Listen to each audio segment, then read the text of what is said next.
We wanted to create a totally new and unique world. There was no setting of era or location. Creating this uniqueness was one of the points that we felt stood out in this particular game. We wanted to place more emphasis on creating a seamless atmosphere, creating the effect of a massive world. We want the players to enjoy the scenery as they travel through the game. That was our biggest aim when creating the landscape.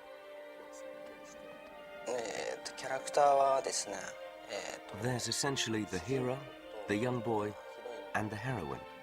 And the third character is the horse. The goal is for the hero to restore life to the heroine. They are the three main characters of the game.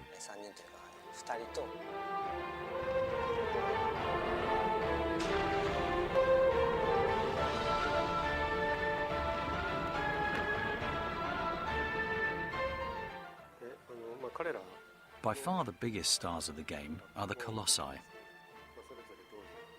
As for their role within the game, I can't go into any details at this time.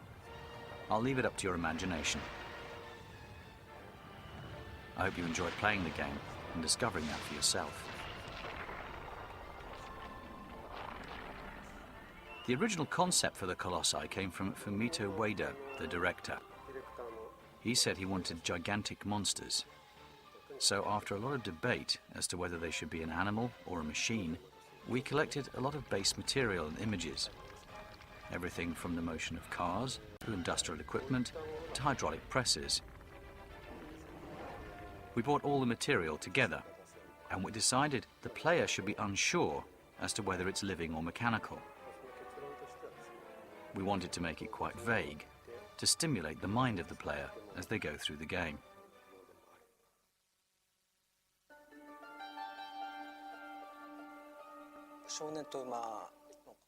The concept came first from an on-screen perspective of the human frame and the frame of the horse, comparing different size, height, girth, and so on.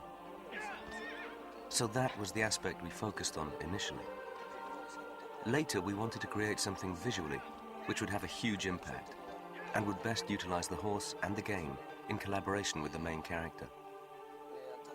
These were the aspects we took into consideration as we developed both those characters and their partnership.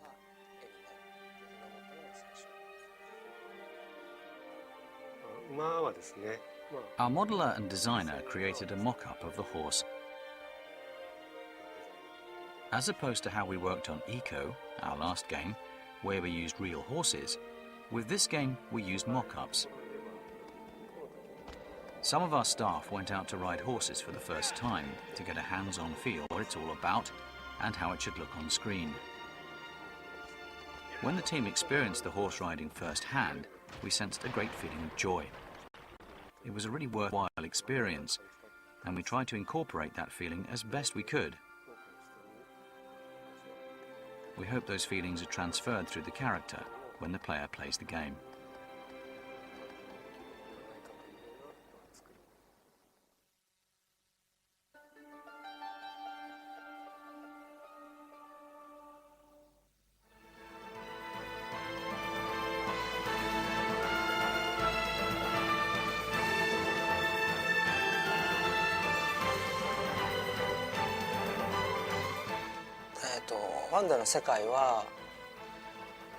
The landscape of the game, in physical terms, would be comparable to somewhere like Tokyo. So the fastest mode of transport would obviously be a horse, because you can move from one area to another quickly. The landscape is vast in size, but it's all accessible on your trusty steed.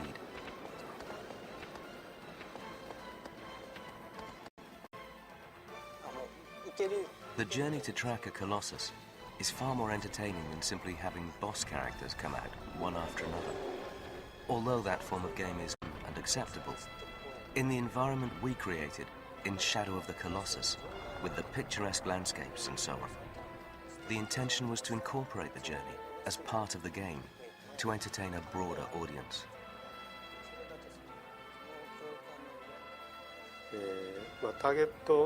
としては、イコの時は As far as direction and design are concerned, there is no specific target audience. Ico, our last game, was quite reserved, but on Shadow of the Colossus, the aim has been to increase the emphasis on the fighting. We wanted to create a more lavish feel to the fighting and a more innovative game. The goal was to bring a more challenging game to players who were bored by previous games. Although the mechanics are relatively simple, the game itself, I think, will appeal to a broader audience when it goes on sale.